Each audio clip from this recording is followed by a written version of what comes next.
people are pretty hesitant. And I know you work with people who maybe are hesitant or folks who have different barriers to get them started. For someone who is interested, but they're trying to figure out if it's really worth the energy, is it really worth my time to start building out social media? What do you say to them?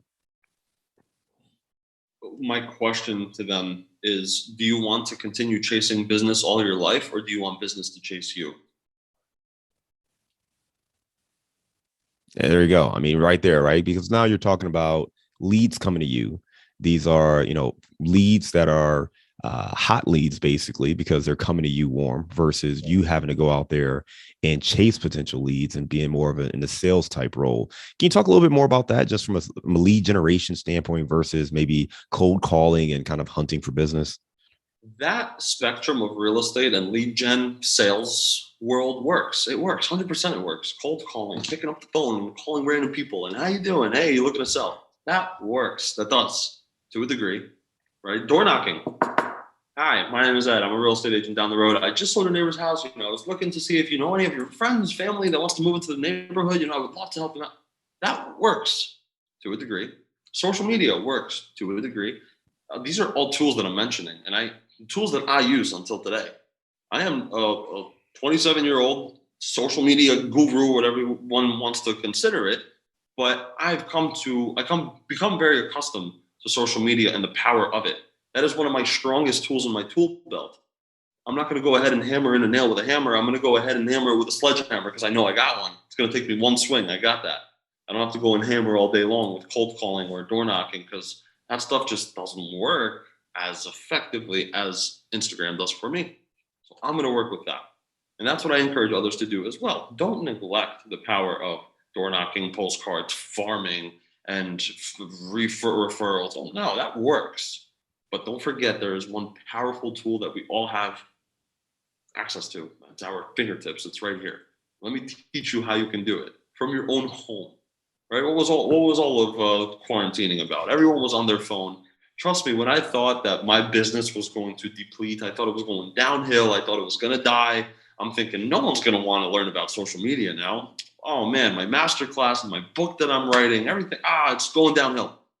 Complete opposite happened. Everyone realized I'm in my house, in my robe and boxers every single day, and I'm doing more business than ever before. So how is that possible?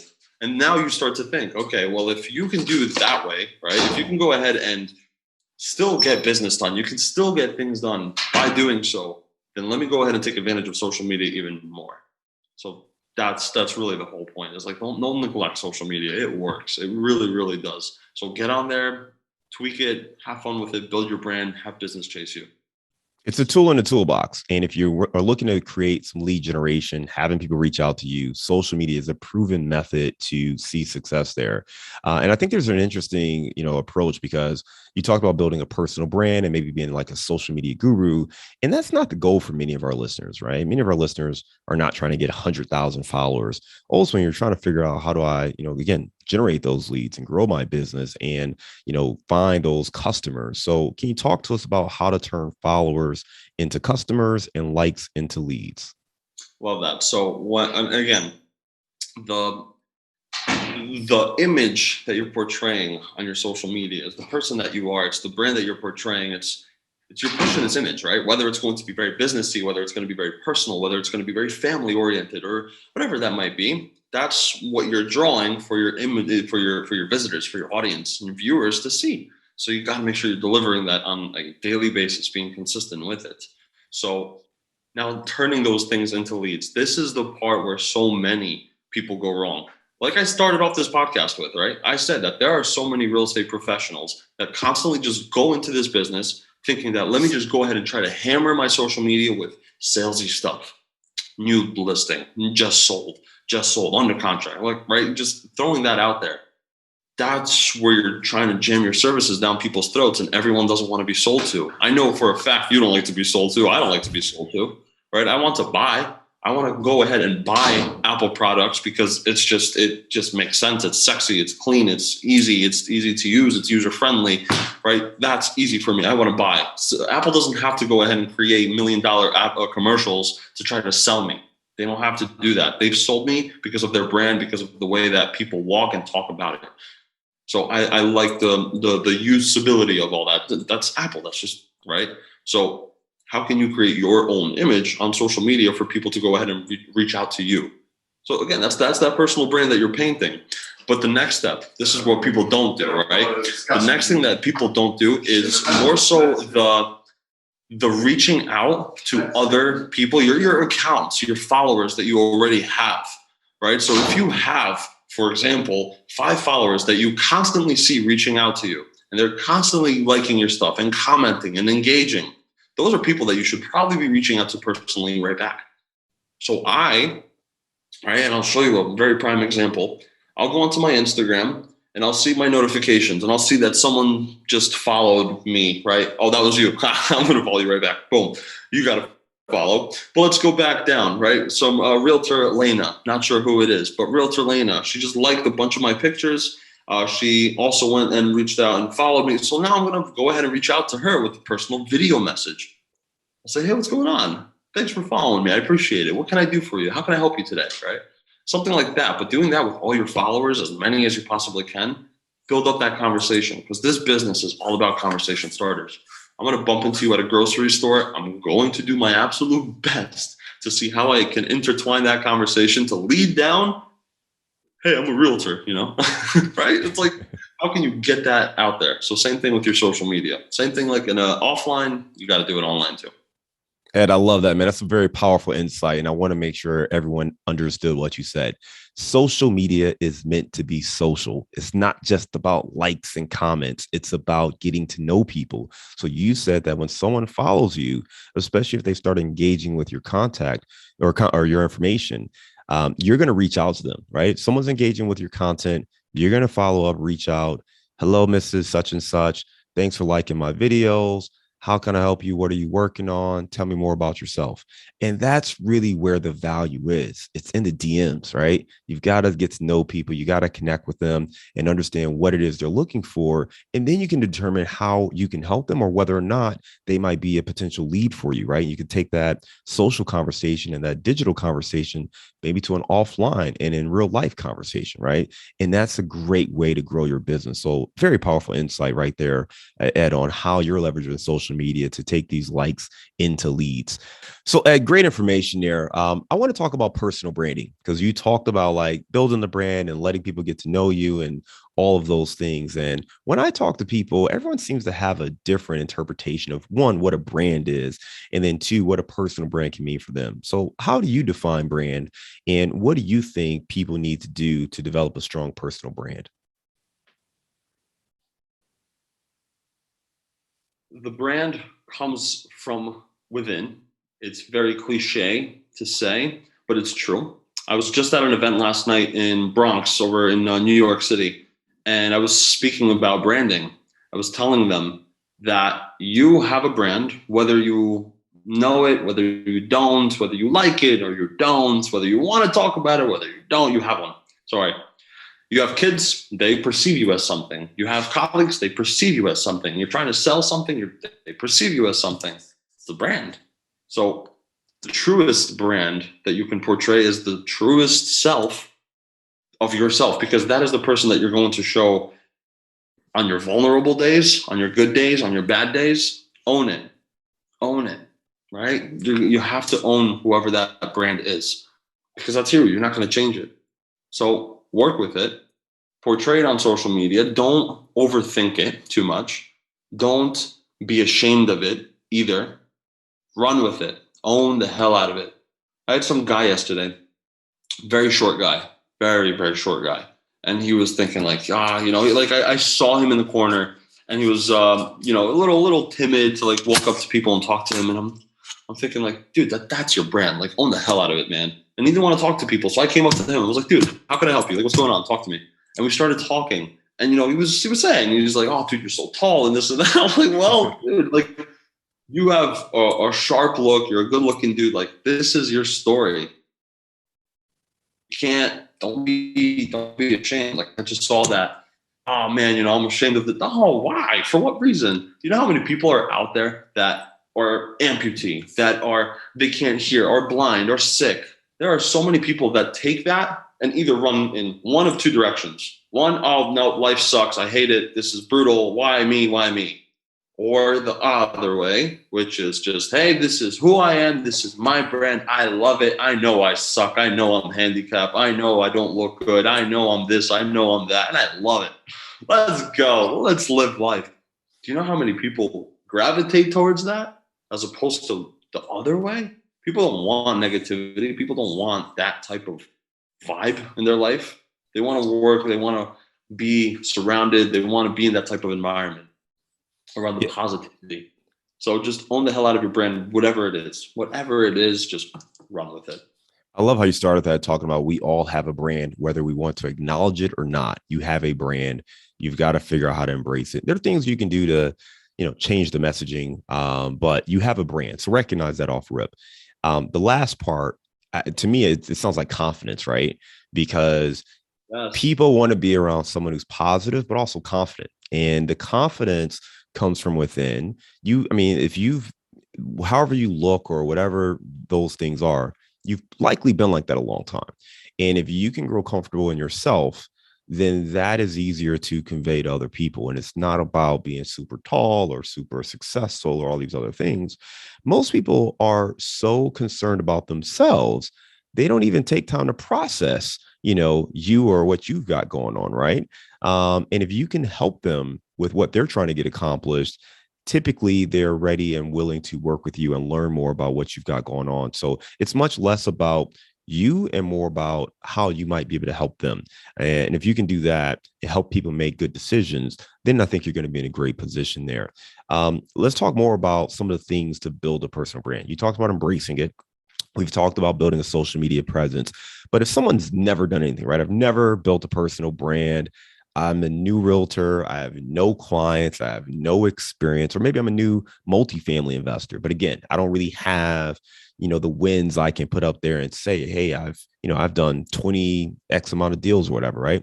So if you don't have that track record, where do you start? Because you don't have the wins you can put up there. You don't have those highlights to put on social media. So how would you start to build that personal brand if you don't have anywhere to start from?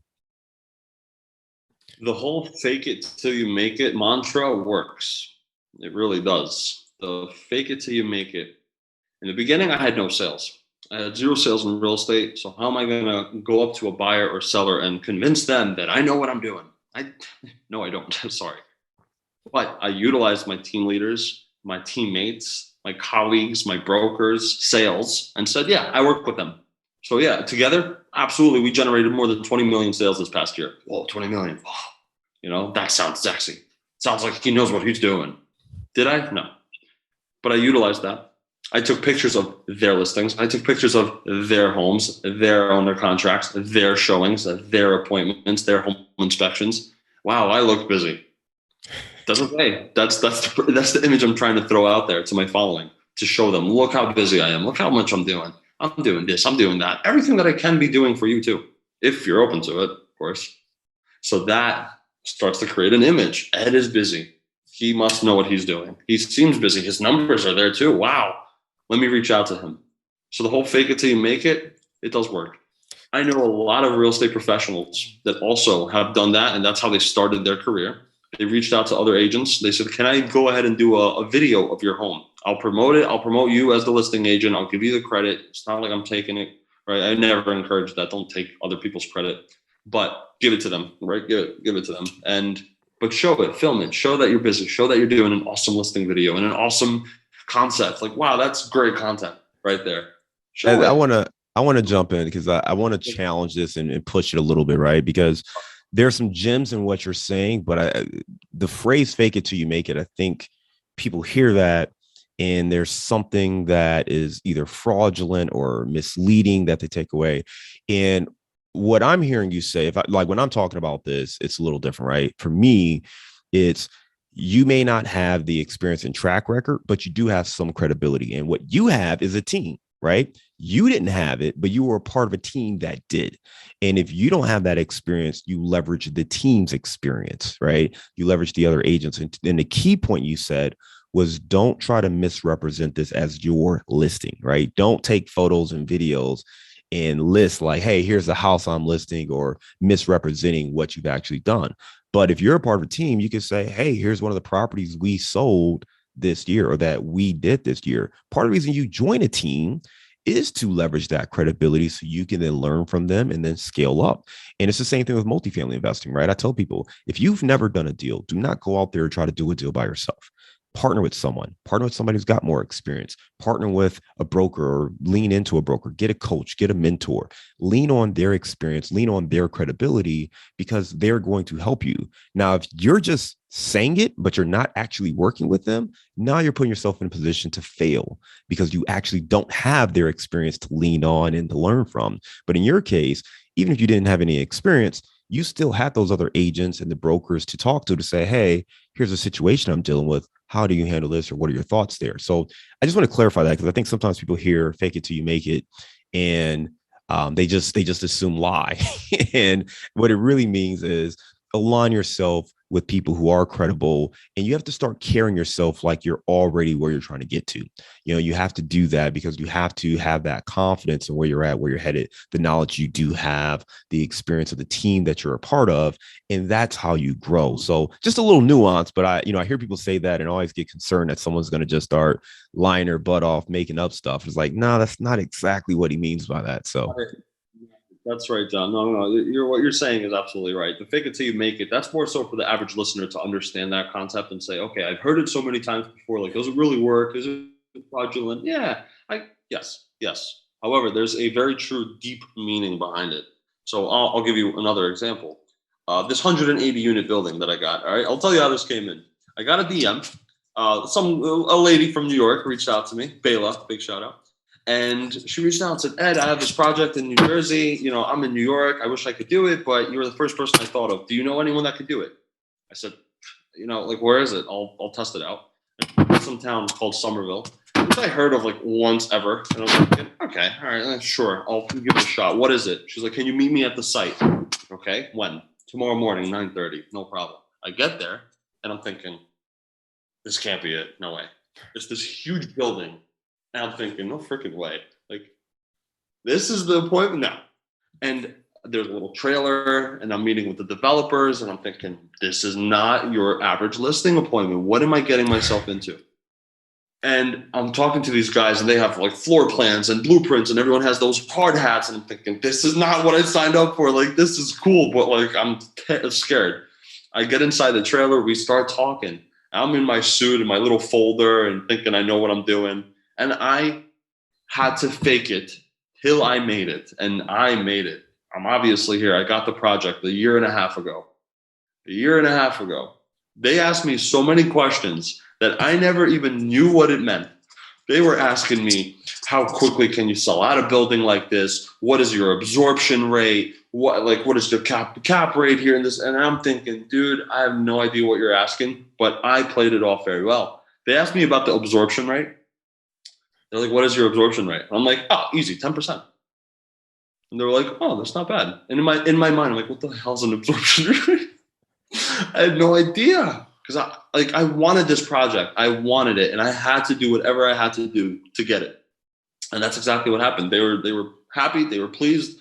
I answered all the questions right somehow. God bless. But here we are today. They're very happy. And I think I outperformed my 10%. I'm at like 12%, something like that. Now that I know what an absorption rate is, so like things have changed, but that's like a true meaning behind that. Like, yeah, I kind of faked it until I made it, because no one else prepared me for that type of listing appointment. Or like my mentor, I had no idea. My coach, my broker, my team leader, they didn't really help me out with it.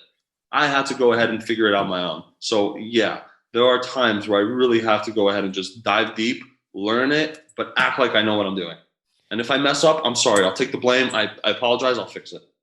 I think what's interesting is that, you got this listing from social media, right? And you said you had never done a deal like this before, never had a listing like this, but there was something about you that made that person reach out to you to say, I think this guy could be the listing agent, right? And to still move forward to bring you on board. So whatever it was, there was some level of comfort with what you were doing. And as you said, you've actually exceeded and performed. So going back to the confidence thing, There was a level of respect and trust that was built. Even if you didn't know what you were doing, I mean, listen, to an extent, they probably had a sense of what you knew and what you didn't know, but you were probably still better than some of the other people they were talking to. And it was like, yeah, I think this guy can get it done. Because sometimes you will find yourself in situations where you are in uncharted territory and you don't know what you're doing, but you've got to figure out how to make it happen and how to get those answers to those questions, right? I love it. Good challenge, John. I love it, man. Hey, so one of the things we always worry about is like, what should our posting strategy be? Right? Should I post once a day? Should I post 3 times a week? There's obviously different platforms from Facebook to Instagram, TikTok, and whatnot. As a general rule of thumb, how do you typically approach a posting strategy? Find a level of, I don't want to say comfort, but to a degree, comfort. Find a level that you're comfortable with posting consistently. So if you know that you're not a person who's going to post 10 times a week, don't post 10 times a week. Why are you going to do that? Just to boost up the algorithm? That's fine and dandy. But if you know you're not going to do it the next week because you really only post like twice a week and that's like already pushing it, well, you're going to be inconsistent. Your inconsistency is going to show. And then your following is not going to be really able to trust you. Like they're following you, but like I was expecting 10 posts a week and you're only giving me 1 or 2. Like what the heck, what happened? Right? But if you're posting twice a week, then what is your following expecting? Probably another post or 2 next week. And then what happens? You post 1 and 2. They're like, oh, okay, got it. Like I know what to expect. So for me, I personally like to post as much as I can on Instagram stories. Every day I'm posting on Instagram stories, whether it's a quote, my life, my business, me at the office, me doing a podcast, me doing an event. I'm showing something on my Instagram stories. My posts, I try to post as much as I can, maybe once, twice a week, if at all possible. But I'm not going to be that person that posts 10 times on my reels and this and that, because I know I'm not going to follow up with it next week and the following week and the week after that, because I'm just all over the place. So that's my Instagram. Then TikTok, I try to post at least once every day, once a day, at least something. Just throw it out there. Right after this podcast, I'm probably going to have 10 minutes before my next appointment, and I'm going to go ahead and film a TikTok. I'm not going to post it today, but I'm going to film it because when I have a snowy day like today, and I don't want to go ahead and film or something like that, I have an arsenal full of content. So I do have my content days that I like to go ahead and build up so I can have my rainy days, my little rainy day fund piggy bank of just what do I want to take out? Content, boom, throw it out there. Done for the day, moving on. So that's a little bit of my strategy, but I definitely encourage everyone. Yeah, on the content, like how do you, I mean, to your point, if you're posting almost every day, doing TikTok videos, all this stuff, how do you keep it fresh, man? I mean, do you just sit there and write down content ideas, or how do you come up with the ideas for all this content? The content comes from content consumption. I have my days where I consume, and then there are days where I create, and then there are days when I post. Right? There's a lack in that department of content creators and content. I'm sorry. There is a lack between content creators and social media users. A lot of users on social are constantly just consuming. They don't do enough posting or creating. Then you have the creators that do a lot of creating and question themselves and then come to a podcast like this to learn, how can I get more engagement and how can I get more love and why am I not getting enough likes in that? Because you're creating content that your audience doesn't want to see. So now you have to go ahead and do a combination of both. You consume and you create, and then you post. You consume and you create and you post. This little triangle and trifecta here, the consumption is good to a healthy limit. You don't want to go crazy, because I have my nights when I start TikTok at 11 o'clock and I look at the time and it's 4:33 a.m. and I'm thinking, Jesus Christ, what happened? I have a 7 a.m. tomorrow. What am I doing? I have those days. However, those 4 or 5 hours of consumption have given me solid 6 new video ideas that I'm going to create when I have time to do so. So I know those 6 content ideas that I wrote down, I screenshotted, I threw in a content idea folder that I've created, I saved, I've Pinterested it, whatever, right? I saved it somewhere. but I know those 6 ideas are trending right now because I saw this big TikTok influencer post it. I saw another one. I saw some random lady out in Chicago post it. I saw this person. I'm thinking there's a trend going on here with this sound, with this content idea. I have to do it, and I have to do it now. Because if I do it 3 months from now, it's not going to be trending anymore. Yeah, man. That's Great. how I love it, man. Just great insights there, right? Just constantly consume, but also kind of getting into a flow, right? Consume, create, post. And if you can do that, you can be consistent. You should always be looking for ideas. And your point, when you're consuming, see what's working for other folks in the space. What questions do people have? What insights are people looking for? And if you can stay plugged into what people are consuming or salivating for, now you know what to create. And that's just a great kind of rhythm to get into. And obviously you can formalize it as much as you want, but that kind of triangle, as you mentioned, consume, create, post, a great way to make sure you always have something to stay fresh and on top of what's happening. Hey, Ed, for anyone who wants to learn more about you, we've got your website or Instagram handle as the easiest way. Just Ed Stulak, at Ed Stulak, EDSTULAK. You can check out Ed there. And then, Ed, I know you've got a special promotion on or I should say course that you have to help teach other people how to get started with their social media presence. How do they learn more about that? So igrecoaching.com. You can learn so much more about it there. I have a video showing you the process of me creating this course, a little bit of a trailer video explaining to you what you can expect from this course too. But this course is all about Instagram, all about reels, all about algorithms and lead gen and things. There's so much into it, content creation, how to actually consume and create, and so much more. It's all in this course. So I have over 513 students now worldwide that are part of this course, which I'm super honored to say. Never thought I would say that, but here we are. There are people that want to learn about Instagram. So it's all on there, but reach out to me personally too, because this might not be a good fit for you. I don't want to just sell, right? Like I was saying before, I don't want to just sell to anyone. No, like if this is for you, reach out to me. Let's chat. I would be happy to go ahead and have a little bit of a brainstorm session with you to see if it's a good fit. But that's pretty much what I got. So thank you for the love, John. I appreciate it so much. Absolutely. And, excited to be live. Absolutely. And let's go to our round of insights. This is our quick pace questions to learn a little bit more about you, what makes you tick, and how we can be better investors and better leverage real estate for our goals. First one, give me a failure or an apparent failure that set you up for later success. My hockey injury. I was recruited for Penn State ice hockey back in 2012. And I was studying pre-med. I was studying kinesiology. I was studying science. I have no idea why, but that's what I was studying.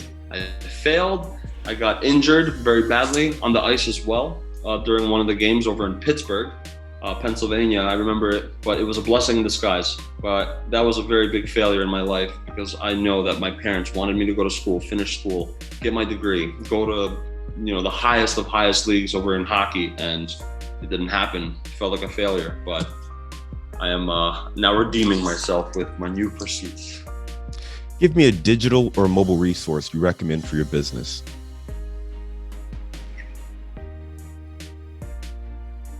Digital resource. Honestly, Canva. Canva is Photoshop for dummies. For those that don't know what Canva is, I use that thing every day. It's free, it's easy, it's simple to use, and it gets so much work done. My presentations, my PowerPoints, my business cards, my for sale signs, everything is created on that thing, and it's easy. I love it. So that's a big resource for sure. Give me the book you've recommended or gifted the most in the last year. 4 Hour Workweek by Tim Ferriss. Solid book. Love that thing. What's a daily habit that helps you stay focused on your goals? Getting on social media, connecting with my followers and my audience that I currently have, seeing how else I can continue to expand. What's your number one insight for winning with social media? Number one insight, build relationships that you have. Same thing like I just answered. It's so important. Reach out to the followers that you currently have, retain them, see how you can grow that relationship, provide them value, because they're never going to forget you and you're never going to lose that follower. At the end of the day, you might get a DM like I got, because I gave her something that she said, you know what, I'm going to reach out to this guy and give him this opportunity that's going to change his life. And it did. You never know who people know. You never know who knows who. You never know who knows what. So don't neglect it. Love it. All right. We know you're out in New Jersey near the Brunswick area. Give me your favorite place to grab a bite to eat. Ooh, it's called Fuchsia. Fuchsia Sushi Spot. It's amazing sushi out in Freehold, New Jersey. It's an amazing spot. It's cheap. It's awesome. The servers all know us by now. And at the end of every meal, my crew and I always do a thing called credit card roulette. We all whip out our credit cards. The server chooses one of them, and that person is paying. There you go. Sounds like a great meal. We hate to lose the credit card roulette, but glad you all are enjoying that. Hey, listen, Ed, great insights today, man. You talked about really going from being kind of a social media guru for some of your clients to transitioning to being a realtor, and then taking that social media intelligence and using it to grow your own brand and building your own connections from there, and giving us great insights on how to not just grow our social media audience, but also to engage with them so that we can actually grow from leads or from likes to leads, which is really what most people are trying to do, right? We're not trying to get 100,000 followers. We're trying to grow our business using social media. So phenomenal insights to help us do that. And again, if anybody is interested in learning more, you can follow Ed on Instagram at @edstulak or at @edstulak. And then as well, you've got your website. Give me the website one more time for the course. IGREcoaching.com. There we go. So we'll make sure you check that out. We'll put that in the show notes as well. Ed, just want to thank you again for coming on the show. Hope you have a great day and stay warm. All right. Thank you so much. Appreciate the love.